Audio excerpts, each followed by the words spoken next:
My name is Grace Parker, and I grew up on an island most people can't find on any map. The locals call it Kirishima, though no one really lives here anymore, except my mother and me. Our house sits at the edge of the cliffs, a pale Japanese-style home framed by the sea and silence. The waves crash day and night, as if they're trying to warn us of something, but my mother always says the ocean only screams when it's hungry. Mom, Simone Parker, is the most beautiful woman I've ever seen. Elegant, poised, and untouchably calm. She runs a small restaurant called Nami Sushi, tucked behind sliding bamboo doors at the edge of the harbor. It's always closed to the public, yet somehow it's never empty. Only women go inside. They come from all over the world, rich, sophisticated, always in black cars that seem to vanish when the mist rolls in. I'm not allowed inside, ever. When I was little, I used to press my ear against the door after she locked it. I'd hear laughter, low, slow, almost indulgent. Sometimes a gasp, sometimes the rhythmic clinking of porcelain and chopsticks, and sometimes, though I tried not to believe it, a sound that didn't belong in a restaurant at all. Once, I caught a glimpse through the narrow crack of the door when Mom wasn't looking. The light inside was crimson. Not warm red, not festive, crimson, the color of meat and secrets. I asked her once, "What's inside?" She smiled. "Fish," she said, "the freshest you'll ever find." But there's something about the way she said it, soft, deliberate, the way you'd answer a child who asked where babies come from. One night, after closing time, I followed her down to the restaurant. I was 15 then, old enough to know the difference between curiosity and danger, but too young to care. She'd left the lanterns burning, and the faint scent of soy and iron filled the air. Through the window, I saw her standing before a woman dressed in silk. Feeding her something from a plate I couldn't quite see. The woman's eyes rolled back. She moaned, and I realized, with a chill that sank into my spine, that Mom was watching her enjoy it, like an artist admiring her own creation.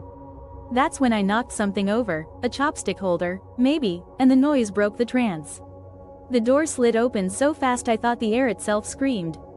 "Grace," she hissed, her voice sharper than glass. "How many times do I have to tell you to stay out? Why can't I see what's inside?" I asked. "It's just sushi, isn't it?" Her eyes went cold. "Because it's not for you." Behind her, I saw movement, someone sitting at a table, half naked, breathing heavily, smiling through what looked like tears. My mother slammed the door. The next morning, she said nothing. She cooked breakfast like she always did, humming softly, as if last night never happened. I wanted to ask, who was that woman? Or what kind of restaurant needs to hide its customers? But she wouldn't have answered. Instead, she just said, "People talk, Grace. They see what they want to see. And when they see a woman succeed alone, they invent stories to make sense of it." That afternoon, at school, I found out what those stories were. They called my mom the island whore. Said Nami Sushi wasn't a restaurant, it was a brothel. That men were forbidden because what she served wasn't fish at all, but something far worse. They laughed about me, too. "She doesn't even know who her dad is," one girl whispered loud enough for everyone to hear. Probably one of her mom's clients. It stung. Every rumor was like salt in a wound I didn't even know I had. When I got home that night, Mom saw the bruises, my own doing, after a fight I didn't start. She didn't ask questions. She just held me close and said, "Let them talk. The truth is heavier than their words." But I wanted that truth. Desperately. Later that week, something changed. I was sitting outside when I heard Mom talking to one of her regulars, a woman named Mrs. Morris, rich and perfumed, with the kind of smile that could slice you open. "I've prepared something special for you tonight," Mom said, her voice low. "It's silent, raw, and powerful." I peeked around the corner just in time to see her hand something across the counter, a piece of sushi so dark it almost shimmered blue. Mrs. Morris bit into it and shivered. "It's divine," she whispered. "It tastes alive." Mom smiled. "It is." Something about the way she said it made my stomach twist. That night, I tried to sneak in again, but the moment I touched the door handle, her voice cut through the silence. "Grace, stop." She was standing in the hallway, eyes glinting in the lantern light. "You'll know everything one day," she said softly. "But only when you're older, and only when you bring someone with you." "Someone?" She smiled faintly. "A boyfriend. That's the rule." I didn't understand it then. It sounded absurd, but she was serious, like it was part of some sacred ritual I wasn't yet worthy of. So I waited. Days turned to weeks. The rumors didn't stop. The bullying got worse. They threw fish guts in my locker, called me sushi slut, and one afternoon, cornered me in the bathroom. They shoved me, tore my shirt, and whispered things that made my skin crawl. Then, out of nowhere, a boy stepped in. Hunter. He was tall, quiet, the kind of boy who usually just watched from the back of the room. But that day, he grabbed one of the girls by the wrist and said, "That's enough." For a moment, no one moved. Then they scattered. I didn't know why he helped me. Maybe he pitied me. Maybe he was curious. But that day, for the first time, someone didn't look at me like I was cursed. When he offered to walk me home, I said yes. We didn't talk much. The wind did most of the speaking, dragging the scent of the sea between us. But when we reached my gate, he said, "They're wrong about your mom, you know." "How do you know?" I asked. "I don't," he said. "But you don't look like someone who comes from something ugly." That night, I couldn't sleep. I kept thinking about his voice, his calm eyes, and the rule my mother had told me. "When you bring someone home," she'd said, "I'll show you everything." Maybe that time had finally come. After that day, Hunter started showing up everywhere. By the lockers, at lunch, after class, not in a clingy way, but like he was guarding me from something he couldn't name. The other students stopped talking, at least out loud, but their eyes still whispered when I walked by. He didn't care. He'd smile, offer me his earphones, share a granola bar like nothing else mattered. For a while, I let myself believe maybe it was that simple, that maybe I could have a normal life after all. Then one evening, he showed up at my house. Mom wasn't home yet. The air smelled like rain and salt. "I wanted to make sure you got home safe," he said. I laughed. "The most dangerous thing on this island is my mother." He smirked. "Then maybe I should meet her." I didn't know whether to be terrified or thrilled. But that word, boyfriend, echoed in my head like a locked door creaking open. "Okay," I said, "but you'll regret it." That night, I told Mom I had a boyfriend. Her eyes softened in a way I'd never seen before. "A boyfriend?" she repeated, her tone unreadable. "Is that true?" "Yes." Her lips curved into a slow, knowing smile. "Then maybe it's time you saw what's inside Nami Sushi." My heart slammed against my ribs. I'd wanted this for years, and suddenly I wasn't sure I wanted it at all. "Tomorrow night," she said. "Bring him." But tomorrow came too quickly. At school, the rumors had returned, this time, sharper than ever. They'd seen me with Hunter. And the whispers started again. "He's only with her to see what her mom's hiding," they said. "He'll use her, then leave." That night, I stood in front of the mirror, staring at my reflection. Was I ready? Did I even know what I was walking into?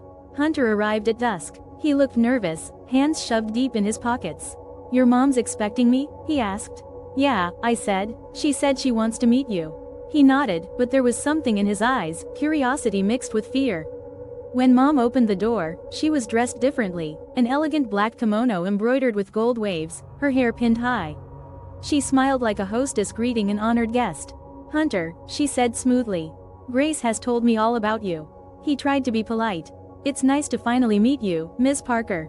"Simone," she corrected. "Come in." The scent hit me first, sweet soy, seaweed, and something metallic underneath.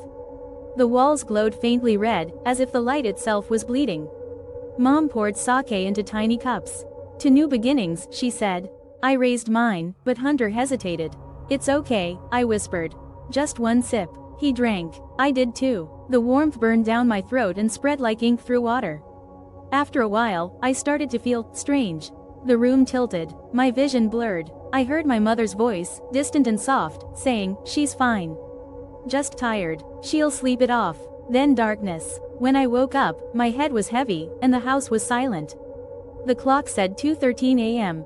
Hunter was gone. I stumbled downstairs. The lights in the restaurant were still on.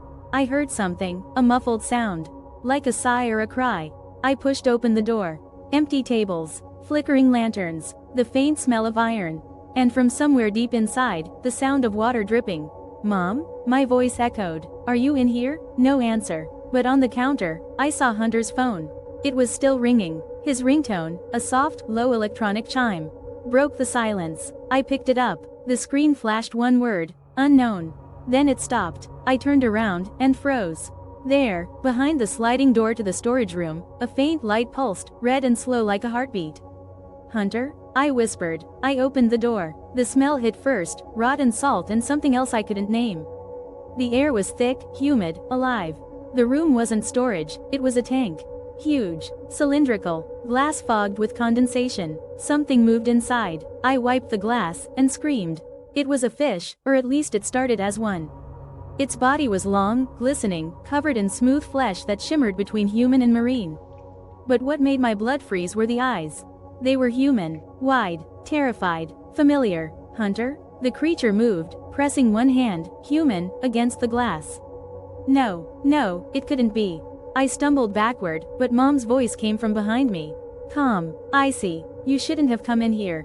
I turned. She was standing in the doorway, still in her kimono, her face unreadable. What did you do to him? I screamed. She sighed. Grace, do you know what Nami means? I shook my head. It means wave, the eternal cycle of taking and giving. That's what I do, what we do. The sea gives, and we return the favor. I stared at her. You turned him into. Don't be so dramatic, she said softly.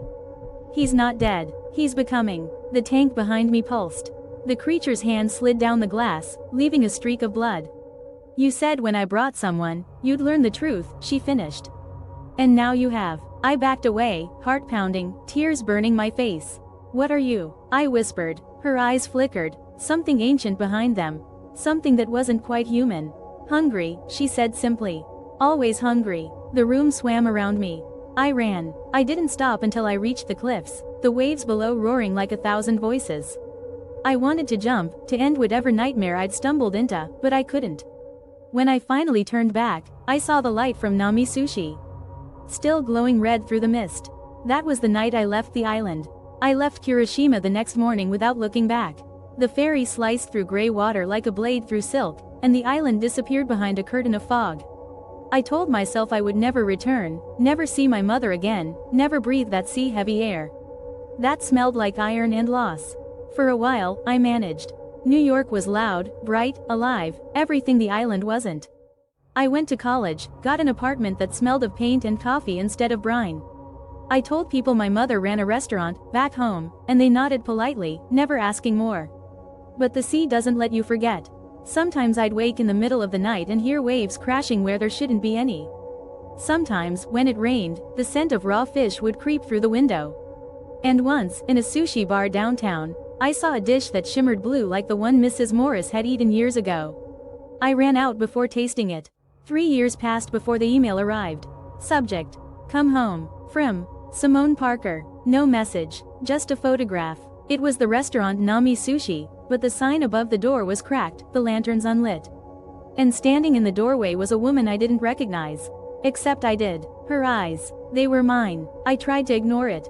But the nightmares returned. The sound of dripping water, the red light pulsing like a heartbeat, the whisper of waves saying my name.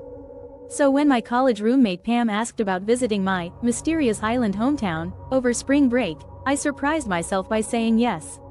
Maybe part of me hoped that going back would prove it had all been in my head. That the tank, the creature, Hunter, all of it had been some fever dream born of grief and salt. The ferry smelled the same. The sea looked the same. But the island had changed. Houses abandoned, paths overgrown. Only the wind seemed alive. Mom greeted us at the dock as if nothing had happened. Her hair was shorter now, streaked with gray. But her smile hadn't aged a day. Grace, she said softly. You came back. Pam stepped forward, cheerful and oblivious.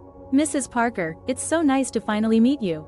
Grace told me everything. Mom's eyes flicked to her, appraising, almost predatory. Then she smiled. Welcome to Nami Sushi. I froze. Mom, I thought it was closed. For the world, yes, she said. But never for family. That evening, she insisted we stay for dinner. The dining room looked smaller, stripped bare of its old red glow. Only one lantern hung above the counter, its light trembling like a dying heart. She poured sake, just like before. Pam chatted easily, laughing at Mom's stories, praising the smell of the food. I barely touched my drink. When Pam excused herself to use the bathroom, I leaned closer to Mom. What did you do to Hunter? Her eyes didn't move from her cup. You left before he finished changing. Changing? She smiled faintly. Every wave needs a tide to follow. I didn't understand, but I didn't have time to ask. A sound came from the hallway, a dull, heavy thump. Then another. Pam? I called. No answer. Mom stood. She's fine. Just curious. I ran past her before she could stop me. Nami Sushi survives by sacrificing people to the sea. Her mother becomes the final offering, vanishing into the waves. The sea claims everything, and Grace is left haunted. Hearing the ocean whisper, the sea gives, and we return.